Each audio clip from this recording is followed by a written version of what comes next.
მოგესალმებით ძვირფასო ტელემაყურებლებო. დღეს გადაცემაში საინტერესო ადამიანთა პორტრეტები მობრძანდა თქვენთვის უკვე ძალიან კარგად ნაცნობი პიროვნება. შესანიშნავი კომპოზიტორი, საქართველოს კომპოზიტორთა კავშირის წევრი ქალბატონი ნესტან ტურაბელიძე. ქალბატონი ნესტანი რამდენი მოვა ჩვენ სივრცეში და მიხარია რომ ის უკვე სტუმრად არ გრძნობს ჩვენთან თავს. იმხელა სიყვარულს, იმხელა სითბოს და იმდენ პოზიტივს აფრქვევს, რომ სულ გინდა ამ ადამიანთან შეხვედრა და სულ გინდა მასთან საუბარი და კონტაქტი. მოგესალმებით ჩემო ძვირფასო ადამიანებო.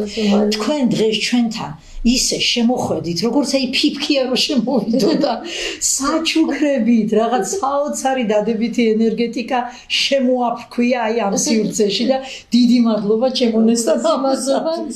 თქვენს არჩეულებრივი გადაცემები გაქვთ.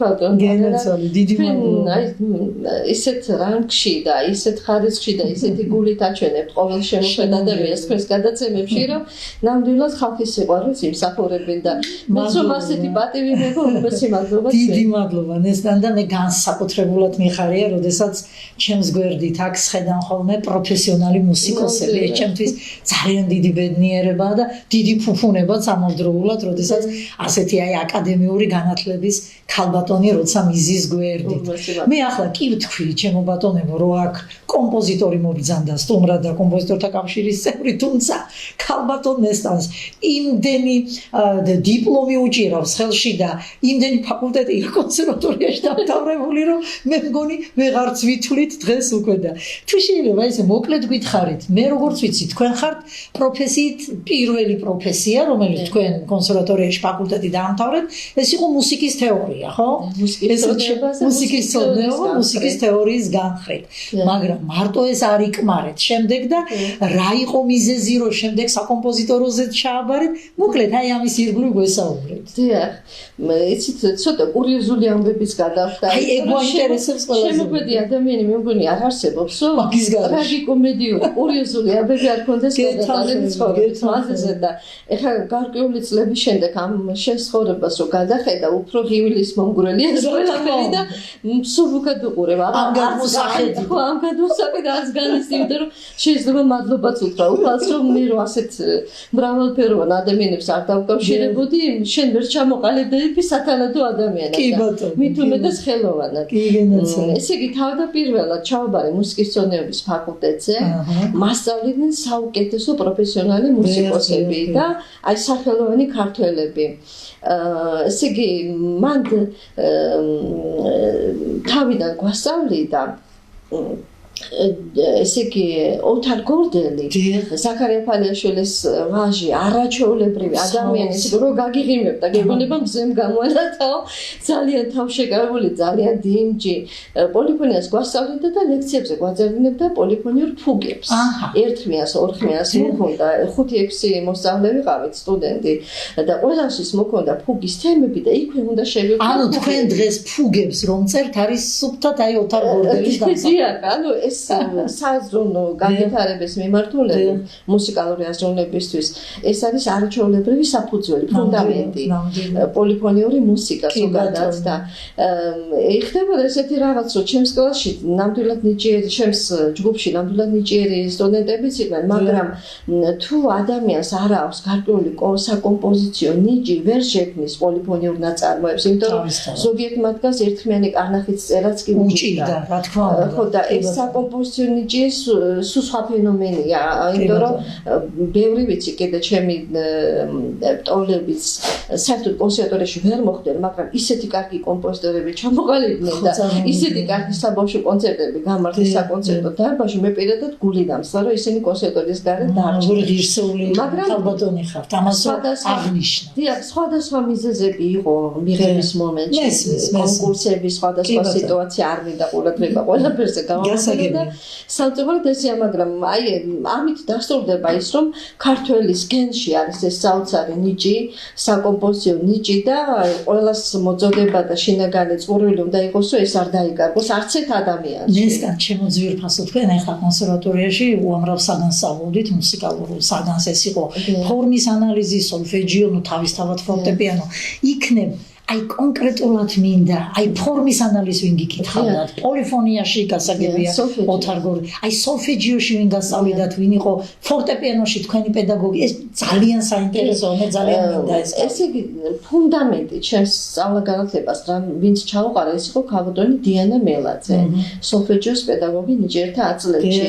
საოცარი პიროვნება, იცით რა, გარდა იმისა, რომ ესენი ძალიან დიდი მუსიკოსები იყვნენ თავის და არიან თავისი ბუნებით, ღმერთმა ვინც აღარ აყავს ნათელში ვიმყოფოს, საუკეთესო ადამიანები, აი სამაგიერო პიროვნები. იცით რა, თუ რა ნიჭიერიც არ უნდა იყო და როგორი ნიჭიერიც არ უნდა იყო, შენ თუ არ ახარ ძალიან დადებითი, ძალიან საყვარელი, ძალიან თბილი, ძალიან გულში ჩამწდომი ადამიანი, ის შედეგი არ იქნება, სწავლის შედეგი, რასაც ყველა ელოდება. და მით უმეტეს, როცა საქმე ეხება ხელოვნებას და ხელოვან ადამიანებს, ძალიან ფაქიზი დამოკიდებულება უნდა იყოს ამ დროს მოსწავლესა და პედაგოგს შორის და აი მასწავლე კიდე ფორმის ანალიზი ქალბატონი ნათელა ბიცკინაშვილი, საუკეთესო თეორეტიკოსი და იმდენად მოსწონდა რომ მე მის თვალწინ გარჩევისთანავე უკრავდი, კარგად უკრავდი გამართულად ნაწარმოებებს, ჩემი კურსიდან მაგრამ კითხულობდი და სახში მიბარებდა, იმდენად სიამოვნებს ნესტან ჩემთან სახში უნდა მოხვიდა და დამიკრა და გამირჩიო. რაღაც ჰობივით იყო და მე კიდე კი მეკითხებოდა ვანოშენტი გვასწავლიდა კიდე არაჩვეულებრივი ადამიანი ჰარმონიის არაჩვეულებრივი სპეციალისტი კლასიკური ჰარმონიის და მეკითხებოდა რომ ნესტან რო შემამჩნია რომ მე თავისუფლად ფლობდი ნოტების არჩევის ტექნიკას როგორ მიცადინეობ ამიხსენით რომ თვითონაც სახში ორი გოგო ეძებოდა მე მომავალში მუსიკოსები და უთხარი რომ ნებისმიერ თავისუფალ დროს ვიღებ ჩემთვის უცხო ნაწარმოებს, მუსიკალურ ნაწარმოებს და ფაქტიურად შედიხარ მისი ავტორის, კომპოზიტორის სულსა და გულში, როცა მის ნოტებს ეხები და არჩევ, ეს არის რაღაც უდიდესი სიამოვნება. აი ვიტყვი კაზინოში რატო დადიან ადამიანები და სათამაშოთა რატომ არის ასეთი აზრი? აი ეს აზრი მქონდა დაჭერილი ნაწარმოების გარჩევის მომენტში და ძალიან დიდ სიამოვნებას მანიჭებდა. თქვენ პირველი ფაკულტეტი, როგორც ვიცი, დაამთავრეთ მუსიკის თეორია. მუსიკისმცოდნეობა, მუსიკის თეორიის განხრით, ხო? ქალბატონ ლილა მარუაშვილთან თეორეტიკოსთან მის ხელმძღვანელობით და სხვათა შორის რომ დაამთავრე, წითელ დიპლომზე დაამთავრე, სახელმწიფო გამოცდა და პედაგოგმა მაშინვე მითხრა ქალბატონმა ლილამ დიპლომები აქაც შემომიტანა. ვერდი თოთაჩიმა. ბევრი აქაც არის სიგელია კონკურსი. მოკლედ არ ვიცი რა. დიახ და ქალბატონ ლილა მაშინვე შემომთავაზა რომ ნესტან მოდი დისერტაციას ჩემთან გააკეთო. იმიტომ რომ შემატყო რომ დამოუკიდებლად შემეცნო ყველაფრის გაკეთება და მოხდა ესეთი რაღაც რომ ერთ-ერთ პედაგოგს ვკითხეთ მე და ჩემმა მეგობრებმა რომ კონსერვატორიაში ვის აქვს ყველაზე დიდი ცოდნა მუსიკის სფეროში. ანუ მეცნი სამეცნიერო დონეზე თეორეტიკოსი ვინ არის ყველაზე ძლიერი და მან დაგვისახელა დაფიქრების გარეშე ბატონი ნოდარ მამისაშვილი, კომპოზიტორი და მუსიკის თეორეტიკოსი, რაღაც ზღაპარიცით ისეთი მეხსიერება ჰქონდა და სააზროვნო სისტემა რომ აი ყველა ვიწერეთ ენციკლოპედიას. მეცნიერი იყო. ნამი ფიზიკა, ქიმია ეს უნიკალური ალგორითმები ეს ყველაფერი და უმაღლესონეს და თვითონ მეცნიერებს აკვირვებდა ხოლმე აი რამას მეცნიერი გაოცებული იყო მისი ჩვენს პირველ გადაცემაში ჩვენ საფუძვლიანად ვისაუბრეთ ბატონო მამისაშვილზე და მის მეცნიერულ კვლევებზე მეცნიერი იყო არ არსებობდა საყოფაცხოვრებო ადამიანის ყოფილი ცხოვრების არც ერთი დარგი რომ ღრმად შეხედული არ ყოფილიყო მასში და რაც თავარია გადმოცემის უნარი ჰქონდა უნიკალური და მე ამიტომ თქვენ მე მგონი ნოდარ მამისაშვილის ეშხით ჩააბახო რა მოხდა იცით საკომპოზიციო ესე იგი ჯერ ასეთი ადამიანი არის არაჩვეულებრივი მუსიკოსი და კომპოზიტორი რუბენ კაჟელოდი ებრაელი წარმოშობით საქართველოში ცხოვრობდა მე მგონი აქ აღიზარდა და ის მასწავლიდა სასწავლებელში პოლიფონიას დასავლეთ ევროპულ პოლიფონიას და შემოსწავლა ამ პოლიფონიის საფუძვლები და ესე იგი ამ პედაგოგთან გადავწყვიტე რომ მომზადებულიყავი კონსერვატორიისთვის არა და დარჩენილი მქონდა ერთი თვე ესე იგი ერთ ფაკულტეტზე მივიღე წითელი დიპლომი მუსიკის თეორია როგორც მუსიკის თეორეტიკოსმა და პედაგოგმა ამ დარგის და ერთ თვეში უკვე მისაღებ გამოცდებზე უნდა გავსულიყავი მაგრამ მე მივედი სასწრაფოდ ბატონ ნოდართან და ესეთი პირობა წავუყენე რომ თუ თქვენ საკომპოზიტორო კლასში ჩამრეცხავთ მიმიღეთ იმ შემთხვევაში ჩავაბარე საკომპოზიტორო სხვა შემთხვევაში არა, თვითონ აღარ მინდოდა ეხლა შემთხვევით პედაგოგებთან მოხვედა და დამეთა ახლა. კარგიო და მოხდა ასეთი რაღაც შემიყვანა პროექტორმა რუსუდაც ზურზუმია ძალიან არაჩვეულებრივი ქალბატონი მეცნიერია.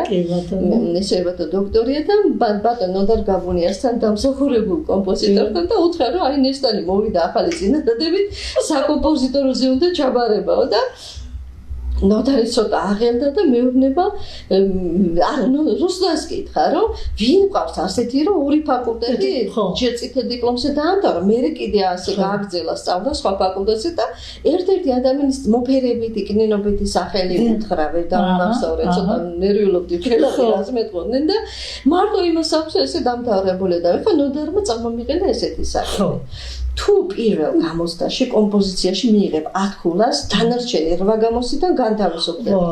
მაგრამ თუ პირველ გამოცდაში კომპოზიციაში არ მიიღებო 10 ქულას, მაშინ ყველა გამოცდაზე უნდა გახვიდე აბიტურიენტებთან ერთად. გასაგებია. და ეს ეხლა მე ამ მოტივიდან, ამ მოტივაციიდან გამომდინარე, ბატონ რუბენს კითხე ერთი თვე რომ მომავსა და 4 ნაწარმოები დავწერე უცებ მის ხელში და მითხრა ნესტან პირობას გაძლევ რომ შენ მიიღებ 10 ქულას კომპოზიციაში. აი აქეთ ასეთი რწმუნებით გავედი გამოცდაზე.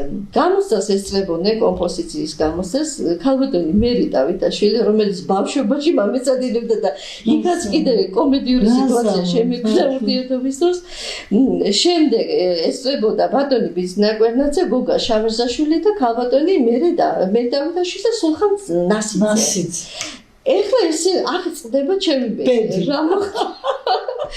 არა და ისიც ვიფიქრე რომ დავუშვათ კომპოზიციაში რომ ვერ მივიღო 10 ქულა მერე უნდა გავაგრძელოს დროს რომ ემზადებოდი პედაგოგებთან და იმდენი ესე იგი მასალა შევისწავლე ერთ წელიწადში ფაქტობრივად ეს რაღაც უბედურება გვჭირს საქართველოში ასეა ყოველ შემთხვევაში ესე იგი ბავშვი სწავლობს 10-12 წელი სკოლაში და სასწავლებელში და იმ პროგრამას მაშინ კი არ ასწავლია ყველა ვარიანტი უნდა მოემზადოს და მერე უნდა და იმ ერთ წელიწადში ყველაფერი უნდა ეს ისეთი ფსიქოლოგიური დადვირთვა ნებისმიერი ბავშვის სატანჯოლე პირდაპირ ფაქტობრივად ღამებს ვათანებდი იმიტომ რომ ლიტერატურაში მომზადება ასეთი ადვილი არ არის ზღვა მასალა იქ ქართულ ენაზე არ იყო ლიტერატურა უნდა გეთანხმება რუსულიდან ცალკეში მეჭირა ეს ლექსიკონები ცალკეში ეს თემა და ფაქტობრივად ნახევრად ძილღვიძლში წერდი თემებს და მარნა ქავთარაძე არაჩვეულებრივი მუსიკის ისტორიკოსი მას მომზადებდა კონსერვატორიისთვის და გაუცებული იყო და როდის ახერხებ ამ თარგმნას და ამ თემების წერასო და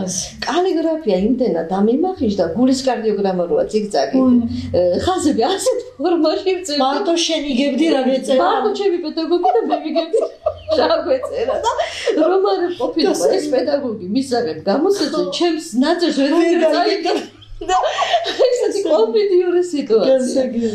და ესე იგი ბატონი ნოდარისგან მივიღე თანხმობა, ბატონ რუბენ კაშილოტისგან მივიღე თანხმობა, რომ ესთან უმაღლეს შეფასებას მიიღებ არინერვიულო, მიაქავა რომ ხედავ როგორ დაწერე ნაწარმოებები და გავედი პირველ გამოცდაზე კომპოზიციაში. საერთოდ როგორც წესი მოგეხსენებათ ნებისმიერ კარგ უმაღლეს სასწავლებელში უნივერსიტეტებში, როცა ადამიანი აბარებს განსხვავებულ ფაკულტეტზე, მხოლოდ განსხვავებულ საგანს აბარებინებენ. ანუ ის საგნები რაც ისწავლა თან უმაღლესი შეფასებით ფრიაძე, ხო იმ საგნებს აღარ უმეორებენ სწავლების პროცესში.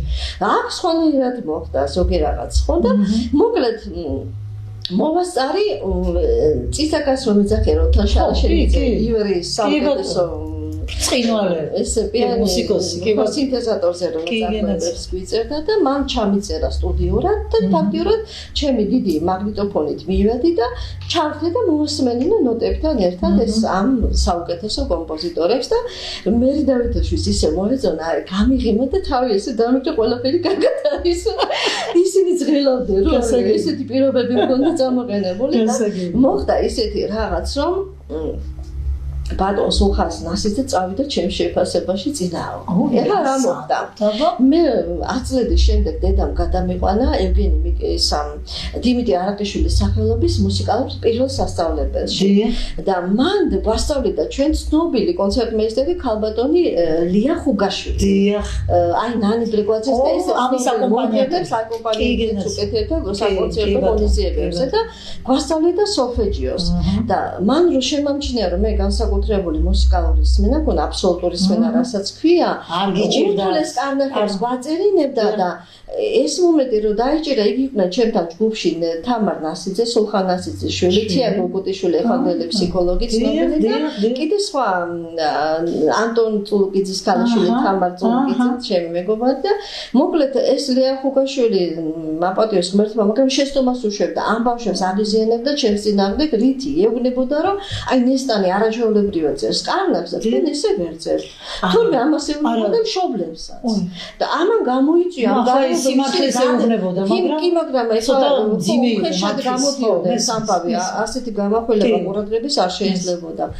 და მოხდა ისე რომ თვითონ მე უკვე დადგა მომენტი კონსერვატორიის ჩაბარების ლია ხუგაშვილმა მითხრა შენ ნახავ ნასიძის თამრიკოს მამა რას გიზდავს გამოცდებზე. ეს მე ვერ მივხვდი. მე არც ის ვიცოდი რომ იქ რა ხდებოდა შიდა სამზარეულო ეს გაგიზიანების ამბავი. არაფერი არ ვიცოდი რა ხდებოდა. და მოხდა ისე რომ მართლაც სულხან ნასიძე იყო იქ კომისიის თავმჯდომარე მის საღებავ გამოცდაზე და ადგა და სულხან ნასიძემ დამიწერა და დაბალიკურა. რომ მე იფიქრეს ის რომ ეს ამას ებისყოფა არ ეყოფა, სხვა გამოცდებზე ვეღარ გავა და მაგრამ იცით რა იყო მანანა ჯერეთი რუბენ კაშილოვთან შემოქმედებით მოურთიერთობა, რომ 4 ნაწარმოები უცებ ერთ თვეში ჩაწერე, ამან ძალიან რწმენა მომცა. მეორე ბიძინა კვერნაძე და მერი დავითაშვილი ძალიან თბილად შემოხდნენ ამ გამოცდაზე, ძალიან მაგზნობინესო ყველაფერი კარგად არისო და ამან მომცა ისეთი შინაგანი რწმენა და ენერგია, რომ მე აუცილებლად გამოცდაზე და გაასრულება. მოხდა ისე რომ გავედი ყველა გამოცდაზე, აბიტურიენტები ჩემთან ერთად აბარებდნენ, მათი მშობლები სასტიკად ნერვიულობდნენ, რომ როგორ შეიძლება ფაქტობრივად პედაგოგი, რომელმაც წითელ დიპლომზე დაამთავრა პირველი ფაკულტეტი, აბიტურიენტებთან ერთად გადის კონკურსზე, გამოცდებზე და ეს გარკვეულ გაღიზიანებას იწვევდა მშობლებში და მოსწავლეების ნერვიულობდნენ, მაგრამ მე რაღაცაირად მათთან ერთად გავდიოდი გამოცდაზე. ბოლოს მოხდა ესე, რომ სია რომ გამოიკრა, მისაღები გამოცდების სია ზემოდან მეორე ვიყავი. პირველი იყო რამაზ მაკალათია, ძალიან მაგარი პიანისტი ბიჭი და მუსიკოსი, ჩემი მეგობარი, უმცროსი რა თქმა უნდა და მის შემდეგ ვიყავი. ესე იგი მე მაშინებდა ის მომენტი, რომ რას აღნების და რა თეორიული მასალას ვისწავლე აბიტურიენტების დროს მეხსიერებით თუ გამოუყვამეთ კი ეს ცოდნა, რომ ამიტომ არ შემეშალოს რამე გამოცდებზე თქვა და ერთადერთი ეს იყო. მოკლედ მივახციეთ მაინც მიზანს. შემდეგ ასპირანტურა დავამთავრე წარჩინებით და აი ფაქტიურად აი ყველა ეტაპი გავიარე უმაღლესი სწავლებით. აი ძალიან მაინტერესებს ნესტან თქვენ აი ეს ყველაფერი რომ დაასრულეთ, მე ხო თქვენი სპეციალობით დაიწყეთ მუშაობა, ხო? მუსიკის თეორეტიკოსის კიდე ერთი საინტერესო ამბავი. ნოდარ გაბუნიას დროს თეატრალური უნივერსიტეტი და კინოს და თეატრის რუსთაველის სახელობის თეატრიდან მოიწვიეს ქალბატონი ირა ბეგიზოვა, კინორეჟისორი. და ბატონმა ნოდარმა გაბუნიამ შემოგთავაზა, ვინც სწავლობდით, მე უკვე მეორე ფაკულტეტზე ვიყავი საკომპოზიტოროზე და მითხრა ნესტან ხომ არ გინდა დამატებით მეორე ფაკულტეტზე კინოხელოვნებაზეც რო ისწავლო. შეიძლება ამის საშუალება მოგწეს მუსიკოსებს. ეს ძალიან კარგი ფაქტია, იმიტომ რომ მეორად ფაკულტეტს ფაქტობრივად ეს ხელოვნების არაჩვეულებრივი დარგია კინომცოდნეობა და როგორ ახლოს არის ეს ყველაფერი ერთმანეთთან. კინომუსიკა პირდაპირ კონტაქტში. აი ასეთი ფორმით იქაც ჩავაბარე, დიპლომი დავიცალე, გოგილევაშევ თუმანიშვილის ძაღლოდა დიპლომის დაცვას და მე უმაღლესი შეფასება და ირა ბეგიზოვმა შემომთავაზა ნესტან წავედით თეატრალში ასპირანტურში ჩემთან. მე ვთქვი არა გაგიჟდება ხალხი მე რა კიდე სწავლა გამოგიძელა. სწავლა და სწავლა ლენი ხო, მაგრამ აი ინდა დავით გურამიშვილის ნახტომი არის ეს ფრაზა, რომ სწავლის ძანი არის კენწეროში გატკბილდები და გატკბილი. ნამდვილად ხო გატკბილი. ნამდვილად, იმიტომ რომ იმკით იმას რაც აი შემოსავალია უნიკალური რა. შემოსავალი კი არა, შედეგი, მოსავალი. შემოსავალი არის. შემოსავალი არის. კარგი იყო, კარგი. შემოსავალი არის. დაპირებული კომპოზიტორები საქართველოში ყოველთვის ეს სხვადასხვა კომუნისტურ პერიოდში მე არ მივდირი იმ პერიოდში, იმიტომ რომ მაშინაც არ იყო თლად გამართული ხალხის ჯიბის გომა. მაგრამ ცოტა წესრიგი ცოტა მეტი. კი ბატონო, ამ და მეტი ყურადღება იყო ადამიანის უფლებები უფრო დაცული და სხვადასხვა იმ პერიოდში თვითონ კულტურის სამინისტროს ზრუნავდა, რომ კომპოზიტორების შემოქმედებით რეალიზაცია მოხდეს. ეგ კი არა ბინები მისცეს კომპოზიტორებს არაჩვეულებრივ ადგილებზე, 124 მანქანები აჩუქეს. შემოქმედებით რეალიზაციის საკითხზე პრობლემა არ არსებობს. ისე ნესტან როგორც პროფესიონალმა თქვენი თავის თვით რეალიზაცია მოახდინეთ როგორ ფიქრობთ? აი ეხლა ძალიან მცირე დროებით. იმიტომ რომ ესე იგი მე ხლა 59 წლის ვარ და ერთ თვეში მისრულდება 24 თებერვალს 60 წელი პენსიაზე გავიდა. რა გეთხოვოთ? აი სუსე ნუ გამოაცხადე. მე ფეისბუქზე გამოაცხადა ხალხს უთხრა მე პენსიაზე გავიდით მომილოცეთ. შემთხვევით ისეთი სასაცილო იყო იმიტომ რომ ხალხს თავდაცვის სოციალური თავდაცვის საშუალება არ გააჩნია და ესე იგი მართლა ტრაგიკომედია საქართველოში. ნესტან მე არაფრით არ შემიძლია ხა თქვენ აქ მეჯდეთ გვერდით და არ ვისაუბროთ იმ კომპოზიციებზე რომელიც უნდა გაჟღერდეს დღეს ჩვენთან. დიდი სიამოვნებაა. მე ყველა მოვისმინე 4 კომპოზიცია თუ არ ვწდები მოვისმინე 4 და მეხუთეც გვექნება. ცოცხალი შესრულება. კი გენაცვალეთ ესეც გვექნება ვიცი და სავარაუდოდ მაგ კომპოზიციას უკვე ბოლოში გემრიელ მათ შემოვიტოვებთ ეპიზოდად ჩვენი გადაცემის. მე მინდა ისაუბროთ აი იმ კომპოზიციებზე, აი ბორის ბედიამღერის ერთ არაჩვეულებრივ სიმღერას თქვენსას. ვისია ტექსტი? გული თუ გაქვს თბილზე თბილი. ლექსის ავტორი მე გახლავარ. თქვენია ლექსი? იცით რა ზოგჯერ ისეთი კარგი იმპულსი მომდის ნაწარმოების შექმნას. მუსიკა და ლექსი პარალელურად იწერება. არიან ძალიან მაგარი პოეტი პოეტები ყავს, ისეთი სასიმღერო ლექსები ყავს, ისეთი ტონის გაძლევენ და იმპულს ნაწარმოების შესაქმნელად წამებში იწერება სიმღერა. დაახლოებით ესეთ სტილში არის ეს. კი, და ძალიან ლამაზი, არაჩვეულებრივად მღერის ბორიკო, შესანიშნავად მღერის მაქვს.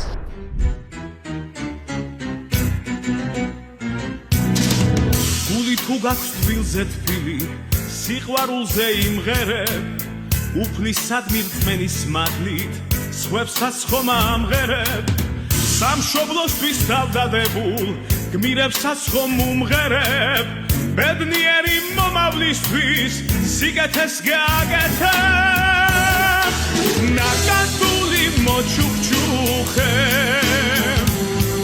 მზის ხივებ მაგათო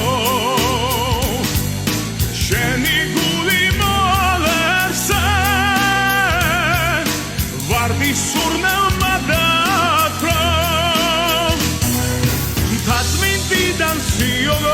Vedrfis Aremare sevleba Sapiruzis feriaris Lurgis hlaki gvenpereba Svedit scholis diptazarshi Uplis kvarti matsapquevs Tamar mepis samshobloshi Rustabeli ღიღინებს მოყვასისთვის სიყვარულში დედამიწას სიღვიძებს ერთგულების გზა დახიდად მეგობრობას იმარჯვებს ნაკადული მოჩუქჩუხებს მზის ხივებ მაგათო შენი გული მოალენსე ვარდი სურნელმა დათრო დაწმინდიდან სიოგოვედრფის არემარე სევლება საფირუზის ფერი არის ლურჯის ღვაკი გვეფერება ლურჯის ღვაკი გვეფერება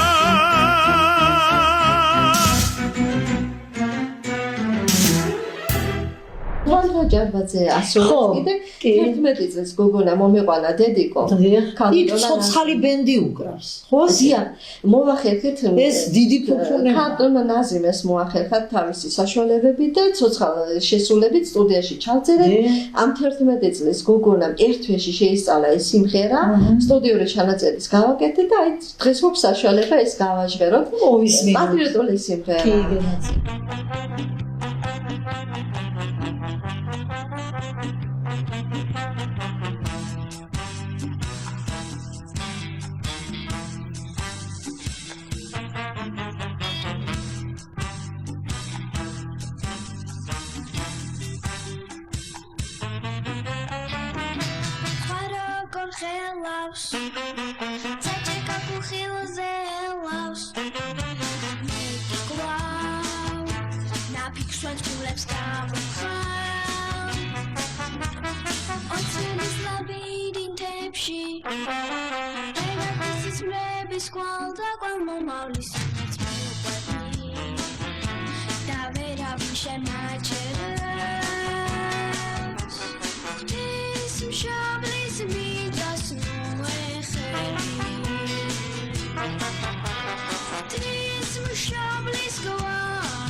კიდევ წარმოგიდგენთ ყარაჩუხელის სიმღერას არაჩვეულებრივი მომღერალი ყავდა გარდაგვეცვალა ახალგაზრდა კაცი ბატონი ლევან გოლიაძე.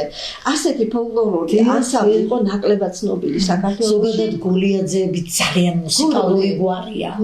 ძალიან და ხარება და გოგია ესეთი ფოლკლორული ანსამბლი იყო ნაკლებად ცნობილი. ნუ არის ესეთი ანსამბლები სამწუხაროდ შვიდში არიან და არ არის ესე სისტემურად არ არის მოწყობილი ჩვენთან კულტურის მიმართულებით ისე სიტუაცია რომ ხელოვანი ადამიანებს გზა გაიხსნათ შემოქმედებით ასპარეზზე და არ იწვალონ და არ ენერვიულონ. და ეს ანსამბლი ძალიან ხშირად კონცერტებს მართავდა ჰოლანდიაში. ჰოლანდიელებთან და არც ვიცოდი ესეთი ანსამბლი თუ არსებობს. ჰოლანდიის კულტურის სამსახურთან ჰქონდა ძალიან ინტენსიური შემოქმედებითი კავშირები და ურთიერთობა და საკონცერტო ღონისძიებებს მართავდნენ თვითონ ჰოლანდიაში. დისკებს უშვებდნენ, იქ იყიდებოდა, ძალიან აქტიურად მოღვაწეობდა იწვევდნენ, ფაქტობრივად არ არის ეს ანსამბლი ცნობილი და ამ ანსამბლის ერთ-ერთი ფუძემდებელი იყო ეს არაჩვეულებრივი უმღერალი ბატონ ლევან გოლიაძე. გულით გარდაგვეცვალა ძალიან რაღაც ისე მოულოდნელად და მისი ჩაწერით სტუდიაში ჩავწერეთ მე არანჟირება მე თვითონ გავაკეთე ჩვენს მეგობართან სტუდიაში და ამ სიმღერასაც წარმოვადგენთ.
ერთი ულამაზესი საორკესტრო ნაწარმოები გაქვთ. დიახ, ზეციური დავაქვი, იმიტომ რომ ცოტა მისტიური ჟღერადობა.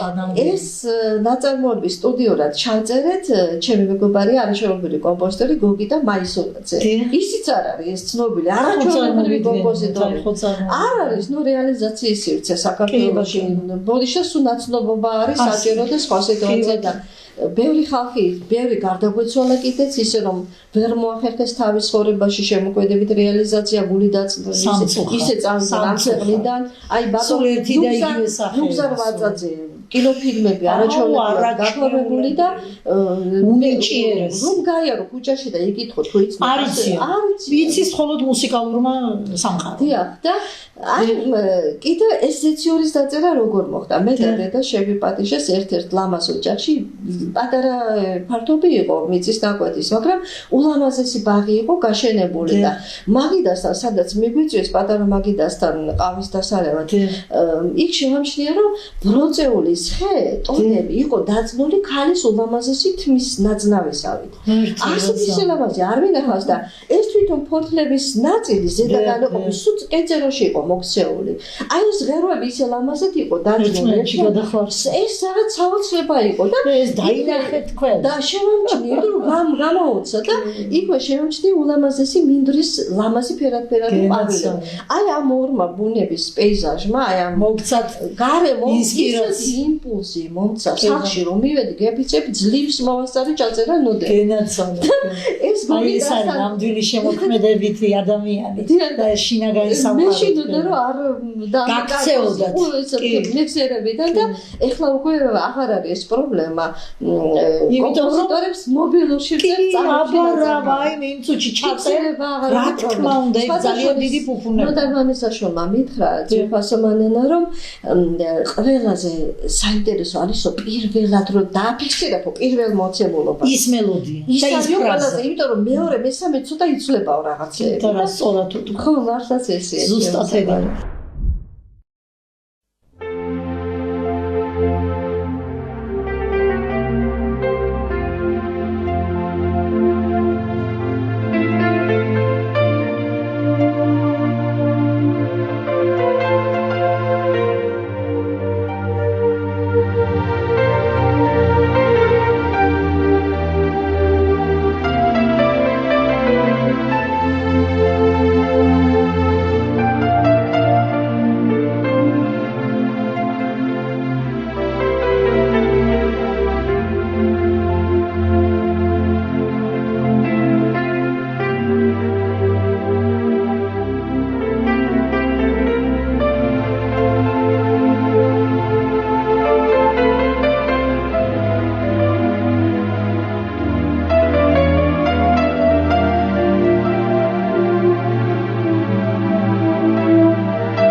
ჩემო საყვარელო, აი მე იმდენად სასიამოვნო რესპონდენტი ხარ და იმდენად კარგი მოსაუბრე ხარ, რაჯობია თქვენთან გადაცემის ჩაწერას, ნუ საოცრად ესეთი აი კომფორტი მაქვს, აი კომფორტი სული თქვენს გვერდით.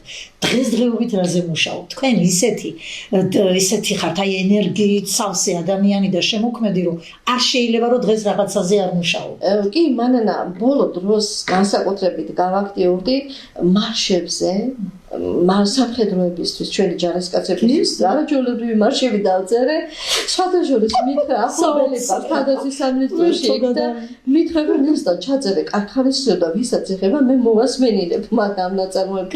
ეს არა და ეხა ეს ფინანსებთან არის დაკავშირებული, ეს სტუდიაში სადმე ავაშღერებინო. ძალიან დიდი ფინანსებია საჭირო. ეს ერთი სიმღერებს მანენა ძალიან აქტიურად და 26 ლექსი დავწერე სასიმღერო. ანუ ესე იგი ახლა მე ტენდენციას უკვე ვხედავ. ანუ ტექსტს და მუსიკასები და მაზურები და პოლკები და ესეთი ნაწარმოებები. ოჩა. სხვადასხვა მცირე ფორმის ნაწარმოებებია, მაგრამ ძალიან სახასიათოა. ეჭვიც არ მეპარებ. აი განწყობას ქმნის არაჩვეულებრივ. შემოგევლე. ძალიან დიდი წარმატება მინდა გისურვოთ, იმიტომ რომ მართლა ძალიან მიყვარხართ, ძალიან გაფასებთ. აი მიყვარს თქვენი ცხოვრება, თქვენი გავლილი ცხოვრება, აი ის მუსიკალური გზა, რომელიც თქვენი სულ ბავშვობიდან დღემდე მოვიდა და აი ამ გზამ თქვენში როგორი დადებითი იმპულსები, რამხელა შემოქმედებითი წვა გამოიწვია, ხო რომ დღეს ხართ აი ესეთი შემდგარი კომპოზიტორი. მადლობა. ორ ადამიანს დამამატებ რომ არ გამომჩეთ. კი შემოგევლე. ის ბატონი პეტრე მამრაძე ცნობილი საზოგადოებრივი პოლიტიკოსი, მას ყავს არაჩვეულებრივი დაიგო ცნობილი პიანისტი. მან რუსეთში მიიღო მოსკოვში უმაღლესი სამუსიკო განათლება და უმაღლესი რანგის პიანისტი და რასთავარია ბუნებით ნამდვილი მუსიკოსი. და მასთან მე ვსწავლობდი ნიჭიერთა წლებში ფორტეპიანოს. ისე შემოყვარა მუსიკა, ისე შემოყვარა, რომ აი არ ვიცი, მისი გადმოცემა პეტრე მამრაძის დაიგო. აი რა არის იცით აინესთან თვითონ ბატონი პეტრეც არის უნიკალური პიროვნება. საოცრე. აქ მოდის ხოლმე და ისე მიხარია, როცა მოდის ის არის უდახვეწილესი ინტელიგენტი. ამ დედმამიშვილებს კიდე მესამე დაიყვავთ რუსეთანი ღმერთმა კარგად ამყობოთ და მამი ყავდათ პროფესორი საოცრად განათლებული ინტელიგენტი ქართველი. აი ხო ხედავთ საიდან მოდიან. დიდი ინტელიგენტების ოჯახში აზდელი ოჯახია და ყავდათ ქალბატონი მათ ბატონ პეტრეს და ქალბატონინოს მამი და ქალბატონი ლიზიკო მამრაძე. ეს არის პიანისტი და პედაგოგი სასწავლებელში და ანასტასია ვისალაძის ცხოველების საფორტეპიანო სკოლის წარმომადგენლობა და იმ ხაზს გაყვნენ და ესე იგი როცა ქალბატონინო მამრაძე მიემართებოდა მიემგზავრებოდა რუსეთში და სხვა ქვეყნებში საფორტეპიანო კონცერტებზე ქალბატონი ლიზიკო მამეცადინებდა მის ნაცვლად და ისეთი ენერგია მომცა აი საფორტეპიანო სწავლების მანამდე აწლებში არ დავასახელებ შეგნებულად ერთი კარგი ადამიანი, მაგრამ ნაკლებად პიანისტი მასწავლიდა ფორტეპიანოს და ხელი ვერ დამიყენა სათანადოდ ინსტრუმენტზე. და დაჭიმული ხელით უკრავდი. ეს უკვე ძალიან დიდი პრობლემაა მუსიკოსისთვის. აი ნინა მამრაძე მასთან რომ მივედი უკვე ზედა კლასებში, გადავედი მასთან პატარა ბავშვი დამიწყო მეცადინეობა, რომ ხელი რომელმე სწავლა დამიყენებინა ინსტრუმენტზე და სხვათა შორის ესმე ხელს მიშლი და უკვე როგორც კომპოზიტორს სათანადო დონეზე შემეცვლებინა და აი ეს ორი ადამიანი ისეთი უმციკლო და საოცარი პროფესიონალი რო არის. გასაგებია და ესე ძალიან დიდი ნიჭი და უნარია ჩემონესთან, რომ აი ეს ადამიანები არ გავიწყდებათ და ამას უმაგრით ყველა. სხვათა შორის ჩვენმა გენიალურმა პიანისტმა ქალბატონმა ედისო ვისალაძე თავის გადაცემაში ტელევიზიით განაცხადა, რომ მისი ოჯახის წერას გონი მის წერსაც მის დედიკოს თუ აცდები, იგივე პრობლემა ჰქონდა პედაგოგმა ხელის წარმოვიდგენ დაუყენაო და ჩემი დედიკო იმიტომ ვერ გაყვა მუსიკა. წარმოვიდგენია. აი ეს არის ძალიან დიდი მნიშვნელობა აქვს ამას, იმიტომ რომ თუ თავისუფლად აქ ყველა დისტანციებია დასაცავი, ეს რა ადგილზე უნდა იყოს, ეს ადგილი რა ადგილზე. ამიტომ აქვს მნიშვნელობა ყველა წერტილს პირველ პედაგოგს. ხელის წონა და სიმძიმე გადავიდეს თითის წვერებში. წვერებში უნდა წავიდეს და აი პატარაობიდან უნდა ამას უდიდესი ყურადღების მიქცევა. გეთანხმებით. დიდი მადლობა ყველაფრისათვის და მე მინდა ახლა აი როგორც აღნიშნე ბოლო გემრიელი ესეთი ლამაზი კომპოზიცია დაუტოვოთ ჩვენს მაყურებელს, სადაც ჩვენი უნიჭიერესი ნესტან ტურაბელიძე ცოცხლად ასრულებს თავის არაჩვეულებრივ ნაწარმოებებს. ტანგო. დიდი მადლობა. შეხვედრამდე ჩვენ ამით არ ვშვიდობებით ერთმანეთს. ძალიან დიდი მადლობა თქვენს ტელემაყურებლებს. ერთმა სიკეთე და სიხარული არ მოგეშალოთ. გაიხარეთ. წარმატებები კვლავაც და კვლავაც. უღრმესი მადლობა.